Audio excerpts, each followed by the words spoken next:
વોકવેનો અંતિમ ફેઝનું કામ અત્યારે ચાલુ છે. 3 ફેઝના કામ પૂરા થઈ અને ચોથા ફેઝનું અત્યારે કામ ચાલુ છે.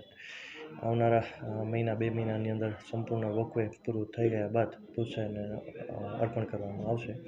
હાલ અત્યારે જે જૂના બ્લોક લાગેલા હતા તે કાઢી અને ત્યાં પીસીસીનું કામ ચાલુ કરવામાં આવશે. ત્યારબાદ રોલિંગ, પાણી વ્યવસ્થિત પીવડાવીને ત્યારબાદ નવા બ્લોક લગાડવામાં આવશે.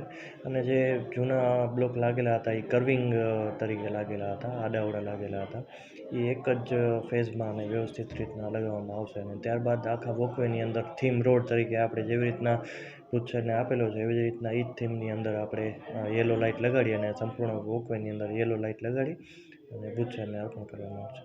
એ ખાસ કરીને લેક્યુથી મંગલમવાળો ફેઝ પૂરો થઈ ગયો છે. પછી ત્યારબાદ છતડીવાળો જે આખો પોર્શન હતો એ પૂરો થઈ ગયો છે. સ્મૃતિવનની પાછળનો ભાગ છે એ ફેઝ આખો પૂરો થઈ ગયો છે.